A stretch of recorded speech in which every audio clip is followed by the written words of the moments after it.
Now, variance of a data set measures the spread around, the overall spread around the central tendency, which in most cases is going to be the mean.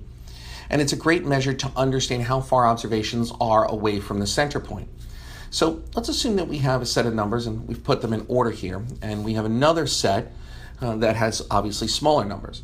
Now, we can by eye observe that the first one has a very large dispersion around the center point, which is somewhere around 300, whereas the other one has a smaller dispersion around 10 or 11. So how do we calculate the variance? Well, we have to calculate the variance by measuring how far each observation is away from its mean. And it might look like the following, where we have each individual x and we subtract the mean from it. So consider points that are way above the mean, they'll be positive, and points that are below the mean, those will be negative. So the thing is that we really want to get rid of these positive and negative numbers, or really the negative numbers, because we want to know how far away something is. So distances are always in positive numbers.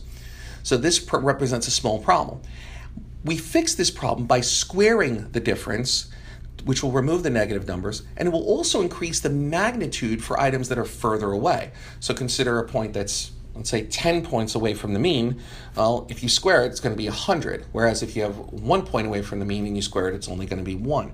So this increases the magnitude to kind of describe it a little bit better.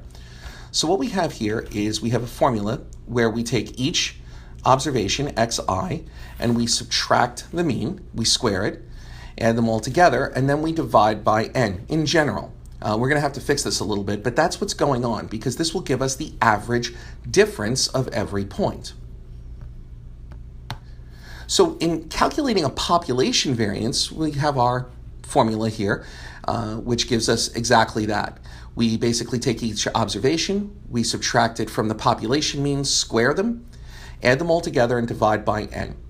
Now, let's consider the fact that we know, for example, the human body's temperature is 98.6 as a population average.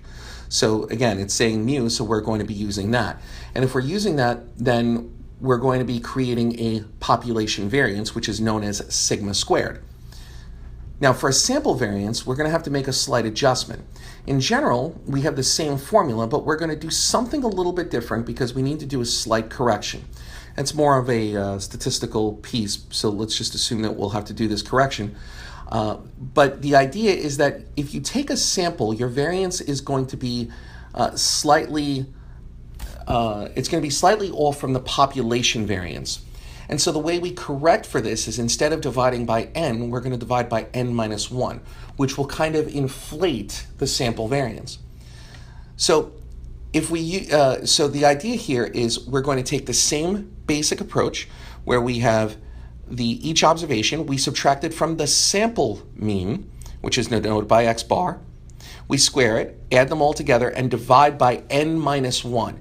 Again, if we divide it by n, we're closer to the population number, but by taking n minus 1, we're kind of inflating it a little bit as a form of this correction.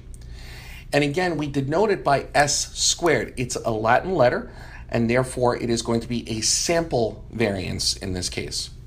Now, we don't need to do these really in Excel, even though we have a video that was going to show you how to calculate it by hand in Excel.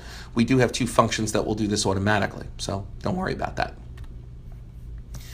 Now, the standard deviation is easier to interpret than the variance, and this is because of the squared unit measures. In other words, it's very easy to calculate once you have the variance. We just take our variance and we take the square root of it. What this basically does is this gives us the ability to measure around the mean how far it is in a standard way. We don't have these large numbers of 500 or 1,000, or, if you're dealing with income, you could have a variance of, 1.2 million. The idea is the standard variation will reduce this number to something between, let's say, 1 and 3 or 4. So how do we interpret the standard deviation? Well, if we take, you might hear someone say that we have one standard deviation around the mean is plus or minus 2. Well, what that basically means is that if our mean is 28.6, then one standard deviation around the mean, being plus or minus 2, means that you're going to have a range from 26.6 to 30.6. So let's calculate this as an example. So first, we have our set of data on the right side. And if we're going to calculate a sample variance, we're going to use the var.s. Now, the var.s says, give me the sample variance for a given data set. And if we did var.p, it would give us the population variance of a given data set. Similarly, we'll have the standard deviation of a sample data set, stdev.s, and stdev.p for the population. So in the case on the right, our variance, our sample variance, is going to be 130.47. And our sample standard deviation is 11.42. Now, had you taken the square root of the result of the variance, which was 130.4733, you would get the exact same result as stdev.s, in this case 11.42. So let's look a little bit more closely at the interpretation of the standard deviation. If you consider here we have a chart where we have the normal distribution, what's going to happen is that 68% of the data will fall within plus or minus 1 standard deviation of the mean. So you see this nice blue bar here. Plus or minus 1 standard deviation along the x-axis says that 68% of the data will fall within this area. And that's important because, again, remember the normal distribution has this bell curve, and it has this special property where a lot of the data wants to be around the mean. That's one of the key aspects of the bell curve. So you can determine that if you calculate your standard deviation and you plus or minus 1 standard deviation, whatever that value is, from the mean, you can then figure that 68% of the data will lie within plus or minus 1 standard deviation. If it was 2, it would be plus or minus 2 from the mean. And so we also have this rule called the 68, 95, 99.7 rule, which means that 68% of the data will fall within 1 standard deviation, plus or minus. 95% of the data will fall within 2 standard deviations, plus or minus.